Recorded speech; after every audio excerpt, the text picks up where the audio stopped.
La pobreza en Chile y en la región no observa grandes variaciones. Serie de espacios en los cuales las mujeres están en menor representación. Tomar decisiones en cuanto a políticas públicas. De lo que es el consorcio de las universidades del Estado respecto a lo que las otras universidades hacen. Bienvenidos al programa Conversando desde la región de los lagos. Iniciamos una nueva temporada en el canal Verde Cerca con un tema que alude al mundo del trabajo. Un tema de mucha actualidad e intensidad en esta región.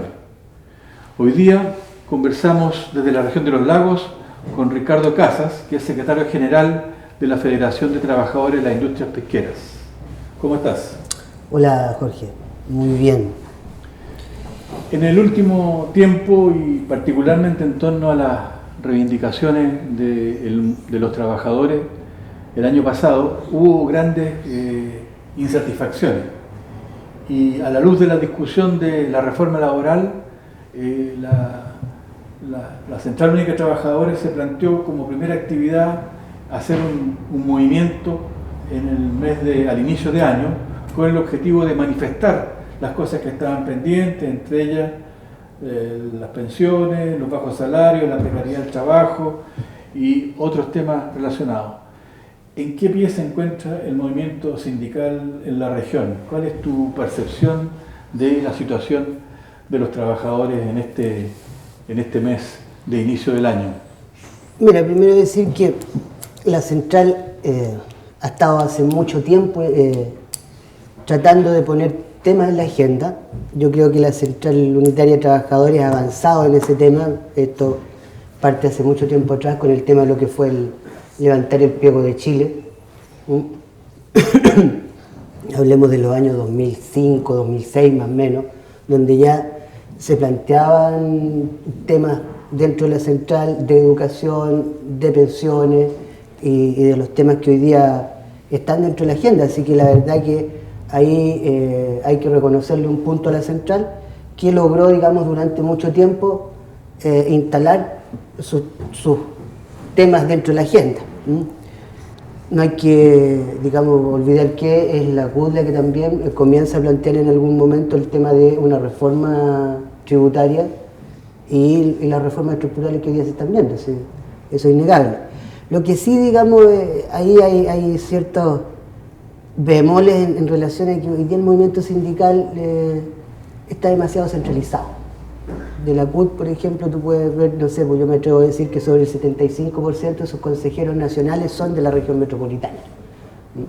Entonces, ahí yo veo que hay una necesidad, insisto, de descentralizar la central y ver la forma de cómo sea más representativo tanto de las regiones como también de algunos sectores de la producción.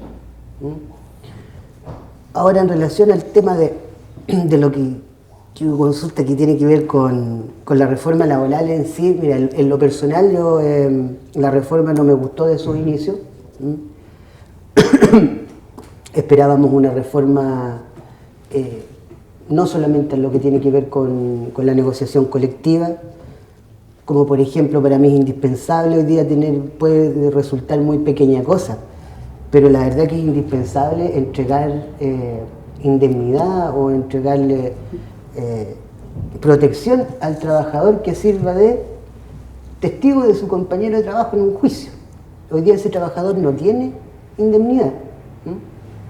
Entonces yo creo que ahí también es re importante porque podríamos reírnos un poco porque cada vez el trabajador que va a servir de testigo de otro trabajador es porque lo quieren despedir de la empresa.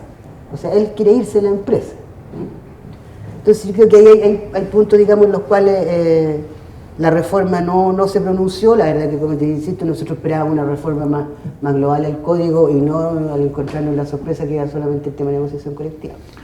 Sobre eso, la reforma se planteó en su inicio como una reivindicación larga que esperaban los trabajadores por una mayor equidad social y equidad económica.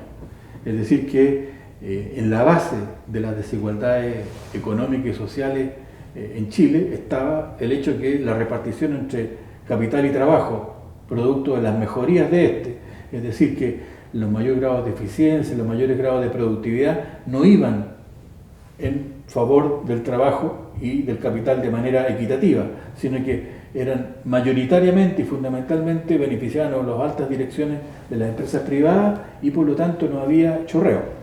Ello contribuyó a que las desigualdades sociales se aumentaran porque los trabajadores no tenían en su organización sindical poder para discutir condiciones mejores de remuneraciones o de condiciones de trabajo. Eso se pretendía cambiar con esta reforma, dándole mayores atribuciones ya sea al titular a los titulares de las reivindicaciones y a la negociación por rama. Esas dos cosas están hoy día en juego porque no hay una unanimidad en los parlamentarios para acordar esas dos cosas. ¿Cuán importante tú le asignas a esta situación de que no haya posibilidad de negociación por rama o que la titularidad no recaiga en el sindicato cuando hay una reivindicación nueva que se adquiere, que se obtiene? Mira, en el tema de la titularidad igual hay complicaciones y que tiene que ver con el mundo sindical en sí. ¿Ya? Por ejemplo, me dicen, donde exista sindicato no va a haber negociación con grupo negociador. Pero donde nosotros, en lo personal, el temor es que al empleador no le cuesta mucho hacerse un sindicato amarillo en la empresa donde no existe sindicato. Sí, lo hemos conocido en tiempos pasados. Claro, que hay que reconocer, digamos, es un problema del movimiento sindical y que hay que evaluar y ver cómo se enfrenta.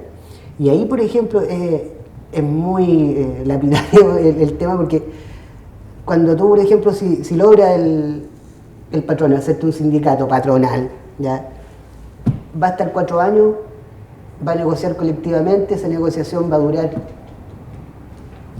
4 años más, o sea, tú podías hablar de recién poder ganar el sindicato y poder, de acuerdo a un trabajo, estás hablando de 8 años, por ejemplo, mínimo para arreglar un contoro de eso.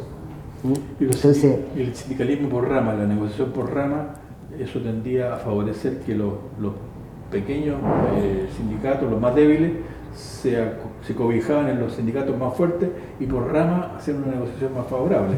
Claro, mira. Y eso no está. Aquí hay que postular a otro tipo de negociaciones. Aquí, por ejemplo, nos quedamos solamente en lo que es la negociación colectiva con la empresa, ¿ya? Los sindicatos hoy día, o las centrales sindicales, o el movimiento sindical en sí, tiene que empezar a plantear que aquí, por mínimo, él tiene que negociar 2 veces. Él tiene que negociar con su Estado, ¿ya? Cuando tiene que ver el ingreso mínimo mensual, y también tiene que negociar con su empleador, ¿ya? Y a eso sumar una tercera negociación que tiene que ver con la negociación con rama. Por allá yo creo que hay que apuntar. Hoy día, como están las cosas, alguien que me escucha puede decir, no, el CASA está hablando de estupideces y es descabellado, ¿cómo va a negociar 3 veces? ¿Pero por qué? Porque hoy día se ha concebido una negociación colectiva en la cual, por ejemplo, yo me he criado, digamos, sindicalmente en este tipo de negociación colectiva y cuando a mí me hablan, por ejemplo, los viejos que ellos presentaban el pliego de peticiones y a los 2 días siguientes ya estaban en la huelga, para mí no me cuesta coincidir. ¿Por qué? Porque, insisto, yo estaba enmarcado en este proceso de negociación colectiva solamente. Entonces, volviendo al punto, yo creo que tiene que haber la negociación por rama que fije un tarifado o que fije el mínimo. Por ejemplo, esa fue una de las grandes luchas que se dio para la huelga de Aguas Claras, año 2007, 2006 más o menos, donde ahí comenzamos a instalar en el movimiento sindical de la industria del salmón la plataforma que le llamamos.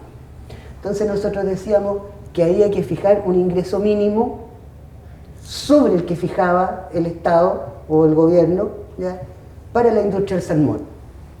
Y a la vez que los bonos de producción no podrían ser más allá del 30% de la remuneración. El 70% debiese haber sido fijo y el 30% por producción. Ese era más o menos lo que nosotros íbamos armando en aquellos tiempos. Y que iba apuntando para lo que era la negociación ramal, que hoy día se puede dar, ¿ya? Yo creo que con una buena organización sindical o armar bien una plataforma es posible hacer negociaciones de ese estilo. Ya, pasemos a otro problema de actualidad. Ha estado en la contingencia en las últimas semanas y es la crisis de la industria del salmón. Tú eres secretario general de la Federación de Trabajadores de las Industrias Pesqueras e indudablemente que este es un tema conexo a la actividad que ustedes realizan. En tu impresión, la crisis de ISA dejó una enorme cesantía regional que no se absorbió después de 2 o 3 años recién. ¿Cómo tú evalúas la crisis actual de la industria del salmón respecto a los impactos que sobre el empleo podría tener dentro de lo que hoy día sabemos de ella? Mira, es un poco difícil, digamos, el poder proyectar las consecuencias que va a tener la crisis.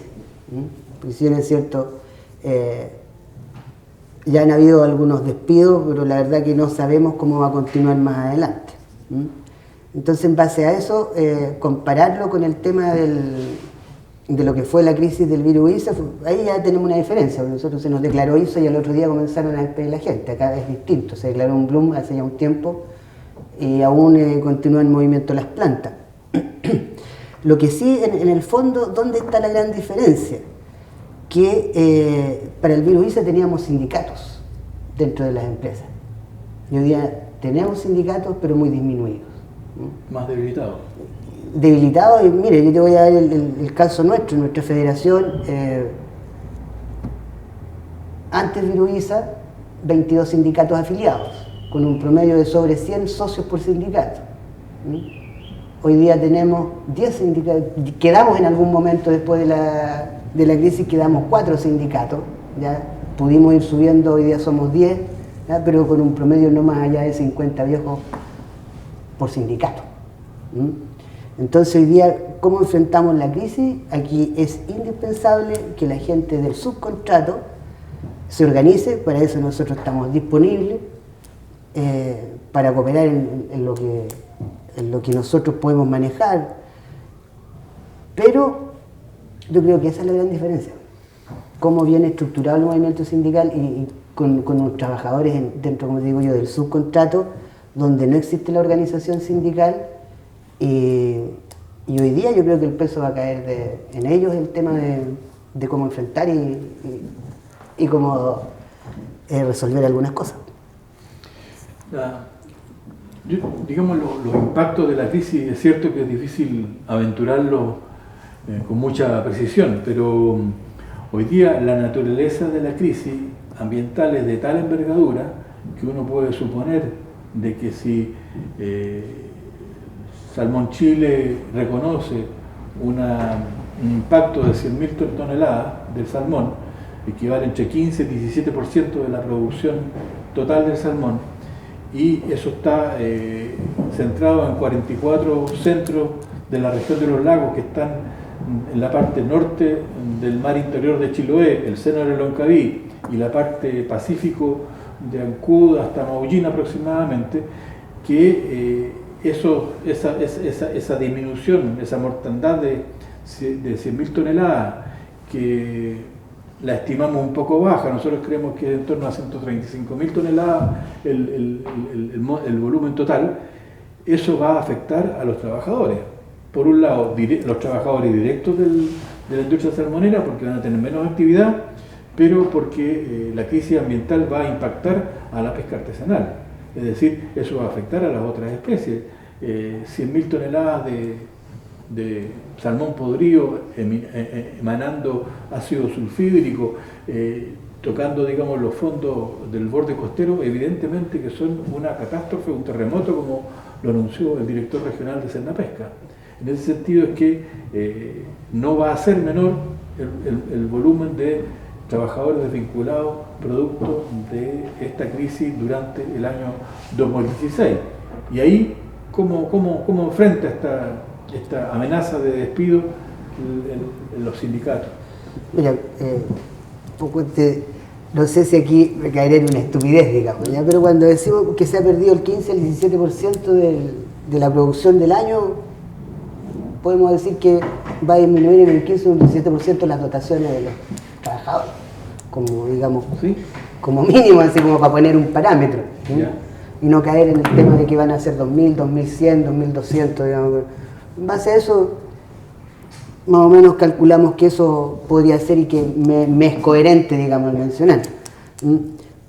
Ahora, indudablemente, el tema del medio ambiente y que afecta efectivamente a otros sectores y a otros medios de producción es evidente. La pesca artesanal ya estaba complicada, con esto me da la impresión de mucho más complicada. Y lo preocupante un poco es que no tenemos números exactos. Aquí es muy difícil. Hace un tiempo atrás conversábamos con la gente del Ministerio del Trabajo y es difícil afortunarse en números, ¿ya?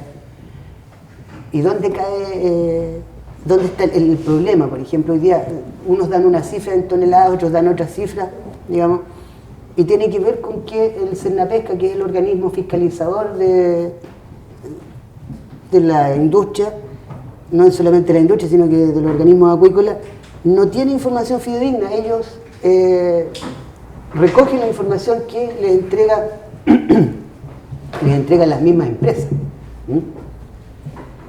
Entonces, ahí es muy difícil el poder efectivamente saber cuántas son, porque no queremos decir abiertamente que las empresas son mentirosas, pero si vamos, por ejemplo, a revisar algunos temas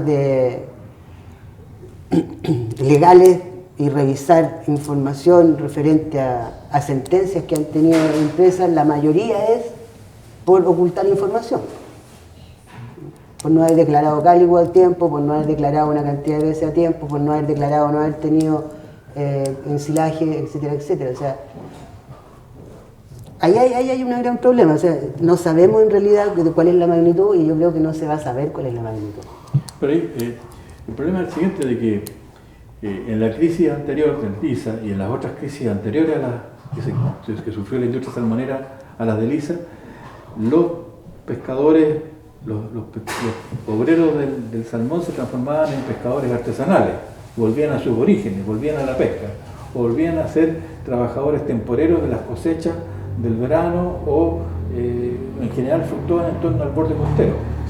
Hoy día, en la medida que se ha ido restringiendo la pesca artesanal, las especies, las vedas son cada vez más importantes, son cada vez más escasas los distintos tipos de merluza, de cobio, de róbalo, de sierra, etc., es difícil que ellos absorban una desvinculación de la industria del salmón. Entonces, el problema es más grave anterior, aunque el volumen sea cuantitativamente no tanto como la del virus Lisa.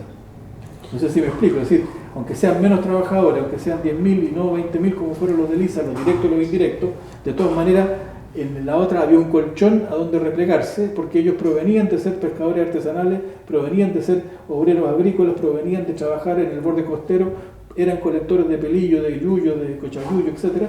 Ahora no tienen donde replegarse porque las especies son muy limitadas. Yo te propongo hacer un pequeño pausa y volvemos con la respuesta de Ricardo Casas a la pregunta de qué hacemos con los desvinculados de la industria del salmón.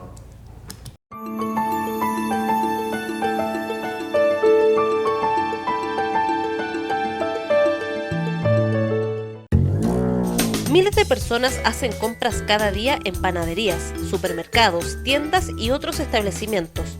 Publi es una bolsa de papel biodegradable que sirve como medio publicitario, que se entrega de manera gratuita en todos los establecimientos, que a su vez entregan la bolsa de manera directa a sus clientes. Es por eso que Publi es la mejor forma de llegar a miles de personas. Publi es un medio de alto impacto visual. Tú eliges el alcance. Puedes invertir por zonas y en diferentes formatos de anuncio.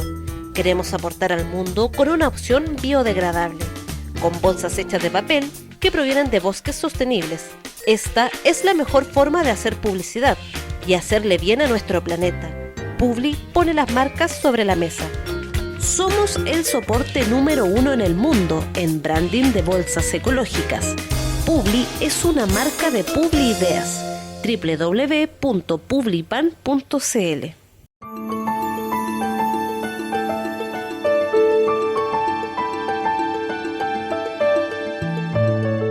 Bien, retomamos esta conversación sobre los temas importantes de la región de los lagos y le habíamos hecho la pregunta a Ricardo Casa, ¿cómo absorbemos estos desvinculados futuros de la industria del salmón que, a diferencia de periodos anteriores, no tienen la posibilidad de absorberse en la pesca artesanal, en las actividades del borde costero o en las actividades agrícolas de Chiloé? Mira, aquí nosotros planteamos como organización, y que nos da mucha lata cuando uno conversa con la gente del gobierno regional, en sí, la seremía, que la verdad que vemos que nos escuchan, pero no nos escuchan. Por ejemplo, al momento que nosotros planteamos el tema de... nosotros decimos, aquí tiene que haber una reconversión económica de la región. No podemos seguir dependiendo de la industria salmonera y que cada cierto tiempo tenemos que salir a su salvataje. La crisis del virus ISA no fue menor lo que el Estado desembolsó para hacer reflotar la industria. No olvidemos que crearon 22 reglamentos, hubo una ley nueva, una modificación a la ley de pesca y acuicultura, donde les dio la posibilidad de hipotecar concesiones, se le terminó de entregar el mar, digamos, interior de Chiloé. Hay una cantidad bastante abultada de dinero que también se le entregó para reflotar la industria. Entonces, a 7 años después de esa situación, nos volvemos a encontrar con una nueva crisis, que esta, digamos, que fue no predecible en el sentido de que no esperábamos que sea un bloom de algas el que ataque la industria del salmón, pero sí ya estábamos en conversaciones y en ciertas discusiones en que la industria decía que la crisis que estaba enfrentando era de carácter económica, y nosotros le decíamos que considerábamos que era de carácter sanitaria, ya que tenía que ver con medicación de peces.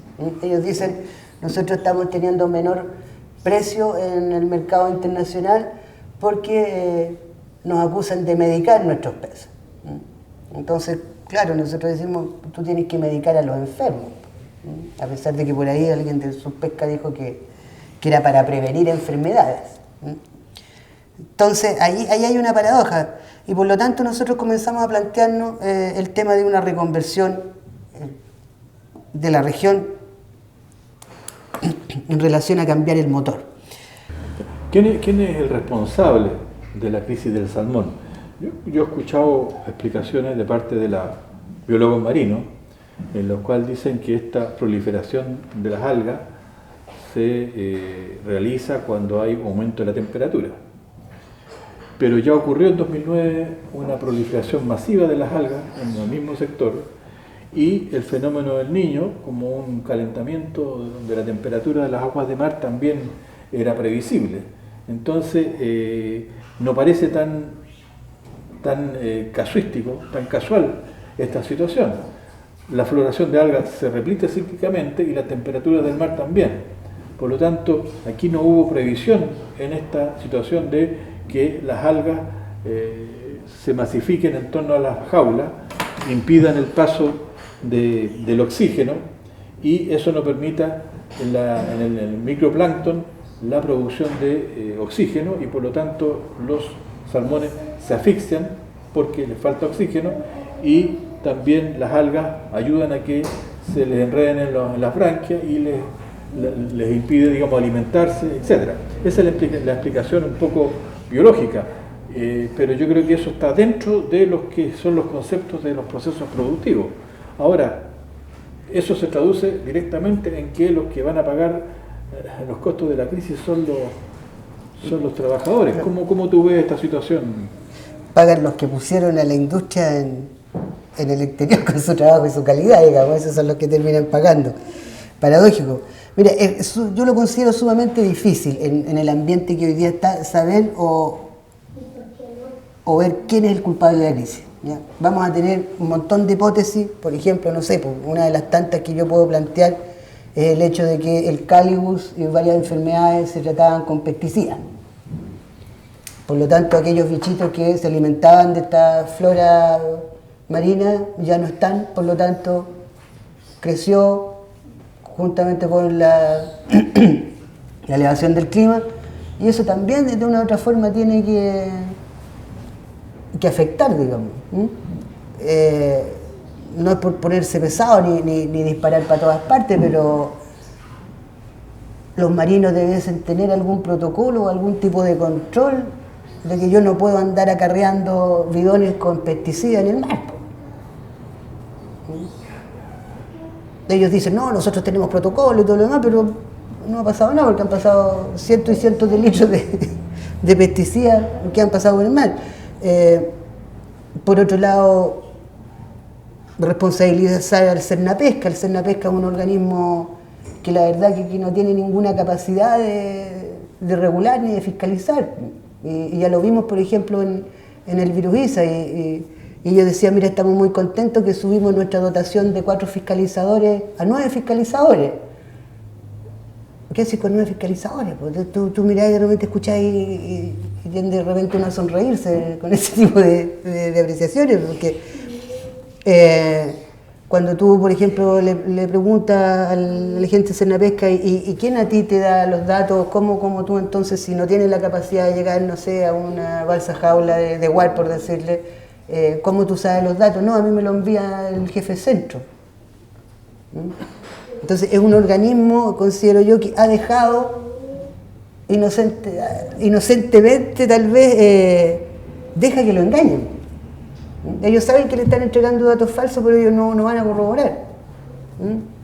Por supuesto que al escuchar una aseveración de esta van a decir, no, eso no es verdad, nosotros vamos, pero la verdad que veo que Cernapesca se ha transformado en un organismo lobista de la industria del salmón, más allá de una industria fiscalizadora, o sea, un ente fiscalizador de la industria salmonera.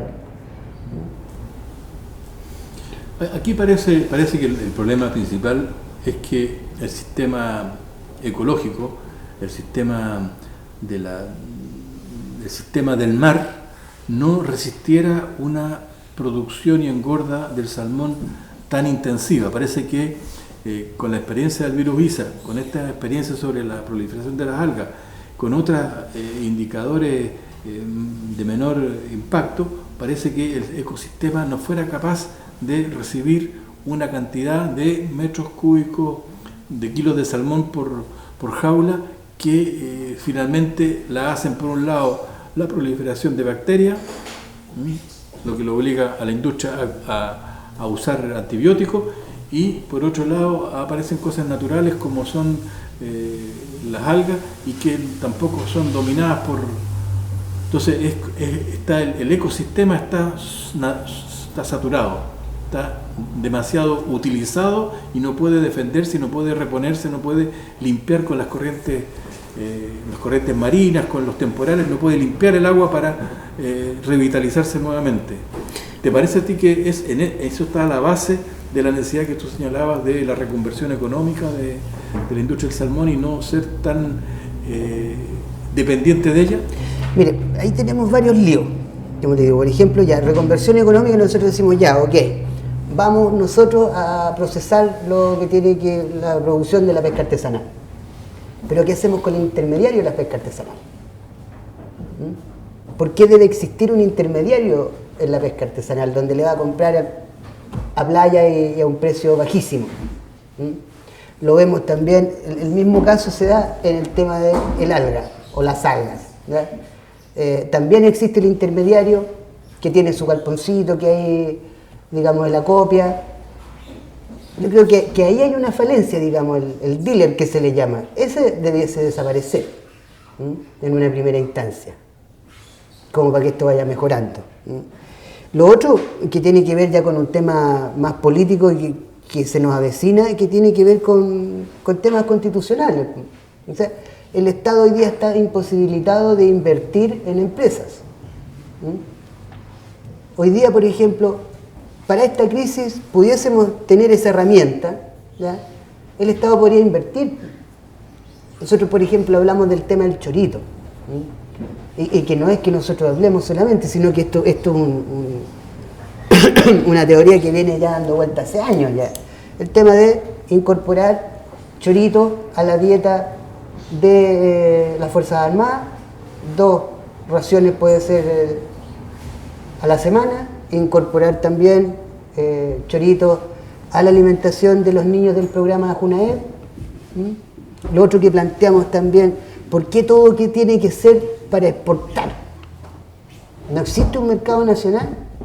Retomamos este tema de la situación de la producción y la engorda intensivo del salmón, en el sentido de que es el sistema ecológico que no resiste. Aquí todos los parámetros utilizados en una industria comparable como es la industria noruega, es que este modelo intensivo de muchos kilos por metro cúbico y de la proximidad de las plantas unas de otras y de la cantidad de jaulas que se juntan, ese modelo intensivo es el que ha hecho crisis. Hizo crisis y estuvo la causa del virus ISA. Producto de eso se separaron un poco los centros, se crearon los barrios, se establecieron ciclos de producción, pero eso no fue suficiente e incluso la normativa no fue respetada.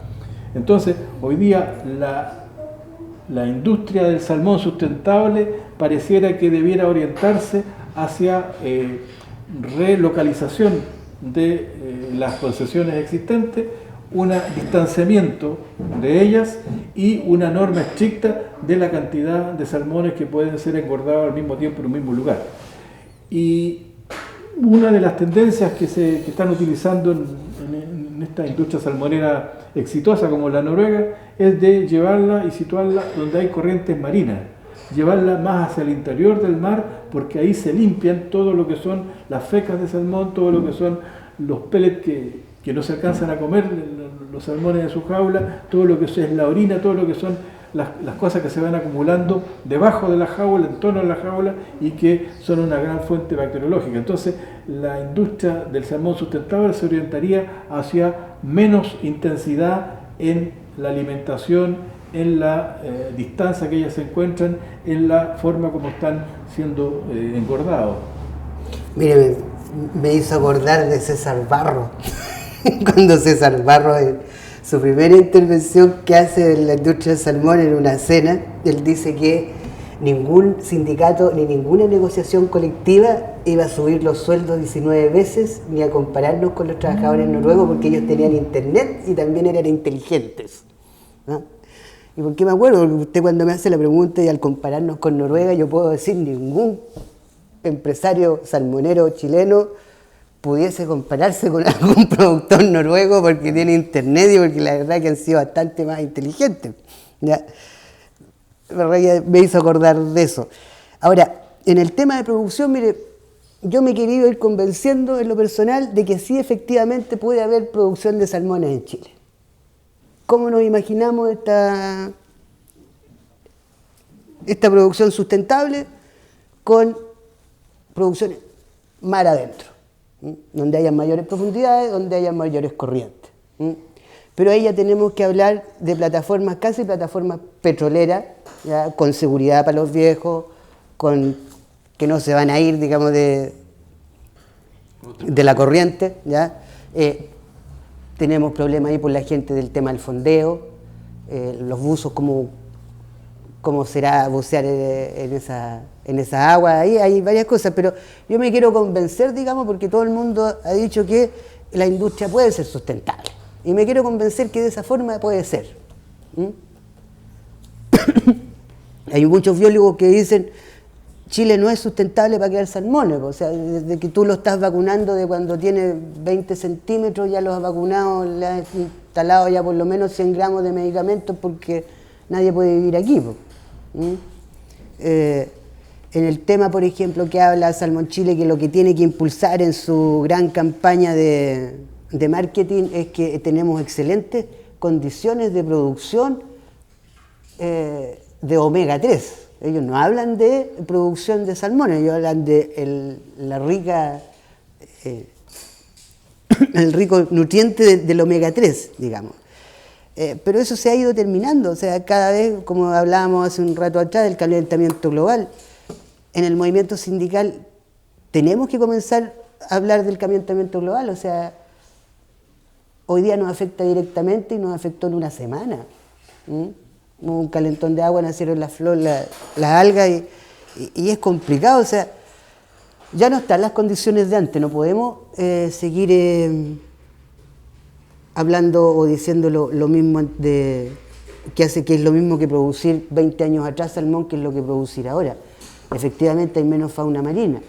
Yo me acuerdo, no sé, pues 20 años atrás aquí usted encontraba a la persona que recorría las calles con una carretilla, con un jurel grandote, que uno lo metía al horno, y hoy día con suerte veo un jurel en tarro que viene en 3 pedacitos y anteriormente venía uno. Entonces las condiciones han ido cambiando. Aquí yo coincido de repente con el tema de la Corfo, que la Corfo plantea que aquí hay que ponerle más científicos a la producción o al estudio de algunos proyectos, pero también la Corfo plantea cuando hace sus predicciones o sus proyecciones, mejor dicho, ellos también plantean al 2030 una producción de millones de toneladas, y también lo plantean en una industria casi sin trabajadores. Claro, yo creo que ese tipo de reconversión no es la que estamos sustentando. Yo creo que lo que estamos defendiendo es una industria salmonera de menor magnitud, con una cohabitación con las personas que habitan el borde costero y una cohabitación entendible o posible con la pesca artesanal. Es decir, hasta ahora la industria salmonera se ha desentendido de todo lo que es el entorno, y a costa de ello ha funcionado y ha obtenido las cantidades de ganancias y rentabilidad que ofrecen su estado financiero, pero eso ha sido a costa del medio ambiente del país, eso ha sido a costa de otros sectores. Yo creo que la nueva política debe nacer necesariamente de condiciones sanas, y las condiciones sanas significan esto de disminuir los impactos sobre los otros sectores sociales, sobre el medio ambiente, sobre el ecosistema, de tal manera de sustentarla realmente. Ahora yo quería un poco ir redondeando el tema en el sentido de los impactos sobre el empleo, porque yo veo que a pesar de que hoy día hay un poco de desacuerdo sobre las cifras de mortandad de los salmones en las 44 plantas que informa Cernapesca que existen, que han entrado en crisis, de todas maneras me parece que estas reconversiones en la cual se le ofrece talleres de peluquería, o se ofrece talleres de mecánica o talleres de repostería, como ha sido últimamente la oferta, no resuelven el problema. O sea, aquí hay que hacerse cargo de las características de la naturaleza de esos trabajadores que hoy día están en el salmón y que vienen de la agricultura, vienen del sector agrícola, vienen de la pesca artesanal, no vienen del sector industrial ni de la ciudad, vienen de un entorno rural y de pesca artesanal, por decirlo así. Entonces habría que un poco entrar a pensar cómo sería el trabajo autónomo, cómo sería la organización de cooperativas para negociar mejor con los intermediarios, como tú decías que era un problema central de la pesca artesanal. ¿Cómo tú ves el problema de la reconversión, de los impactos que va a dejar esta situación de la crisis salmonera? Mira, de la pregunta anterior, aquí tenemos un gran lío. Y el lío es que mientras en el país coincidamos que cualquier actividad económica que destruya medio ambiente, que haga pedazo lo que pueda hacer pedazo, se permita porque genera empleo, no vamos a poder resolver este tipo de cosas. Entonces aquí tiene que pasar por un tema cultural, por un tema político, digamos, de diferencias de cómo producir.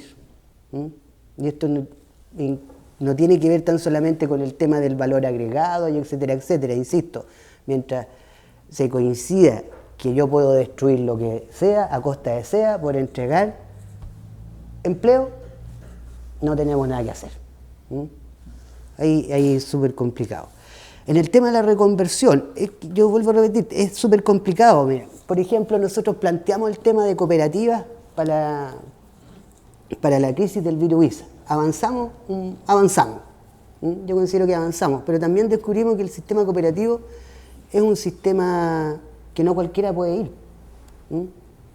La persona que no tiene solidaridad, que no le gusta trabajar en el colectivo, no tiene nada que hacer en una cooperativa. ¿Mm?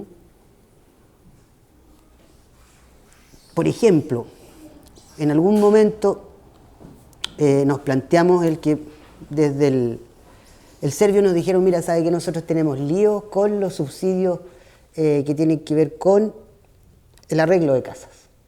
¿Mm? Hay un subsidio donde usted puede arreglar algunas cosas. Y nos decía, mira, ninguna constructora quiere tomarlo porque no le deja plata. ¿Mm? Y ahí nosotros nos queríamos instalar.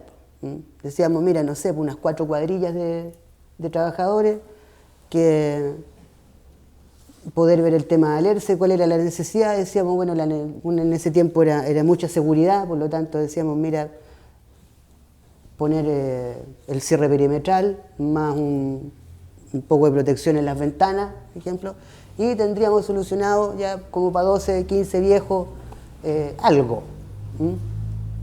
Pero la verdad que donde uno toca la puerta y donde uno va a plantearse, no tenéis cabida.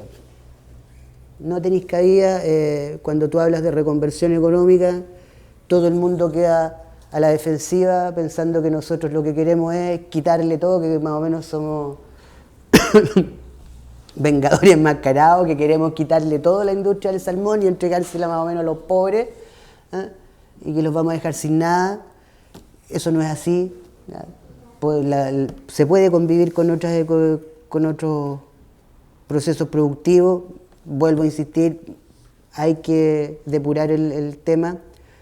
Hay plantas de proceso que aquí están tiradas, por ejemplo la planta del Asacho, que la verdad que esa era una plantita de lujo, ¿eh? Después de una quiebra que fue el año 2006 más o menos, esa planta terminó pelada, desvalijada, hacia habido varias, que quedan elefantes blancos, y es ahí donde el Estado debiese tomar, invertir, ir, por ejemplo, no sé, por el tema de la sardina tal vez, ir buscando nuevos productos, donde la pesca artesanal abastezca estas plantas de producción, pero como le digo, mientras no lo coincidan nuestras autoridades, mientras ellos no den el espacio, no tenemos nada que hacer.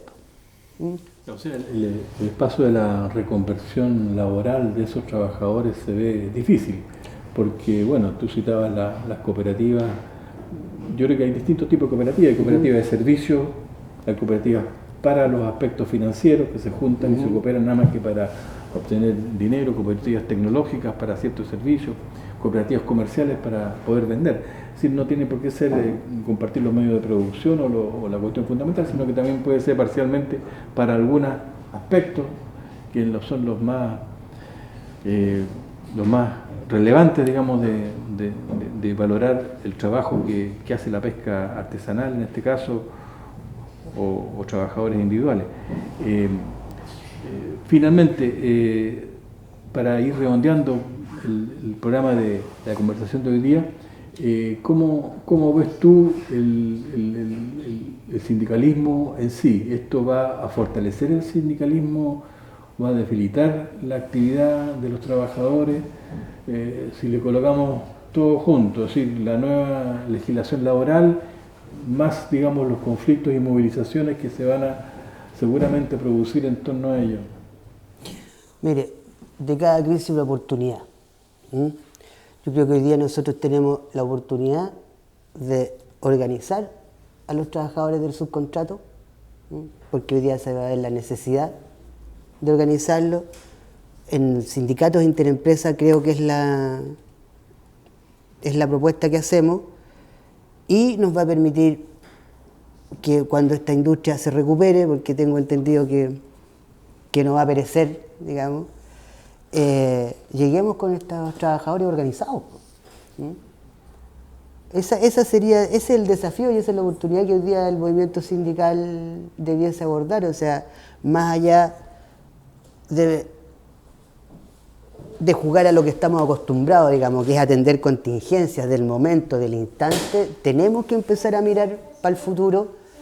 Estamos complicados, nos cuesta movernos, nos cuesta hacer actividad sindical, por lo tanto, le insisto, aquí de la crisis la oportunidad, y mirar hacia el futuro y ir organizando sindicatos de otro carácter, como le digo yo, interempresas, que pueda reunir a los trabajadores de subcontratos. Bien, hemos realizado esta conversación desde la región de los lagos. Queremos agradecerle a Ricardo Casas y por haber compartido los temas del mundo del trabajo, los temas de la reforma laboral, la crisis de salmón y algunas implicancias que ello pueda tener en la pesca artesanal y en el nivel de empleo. Con eso nos despedimos y será hasta la próxima oportunidad. Muchas gracias. Hasta luego.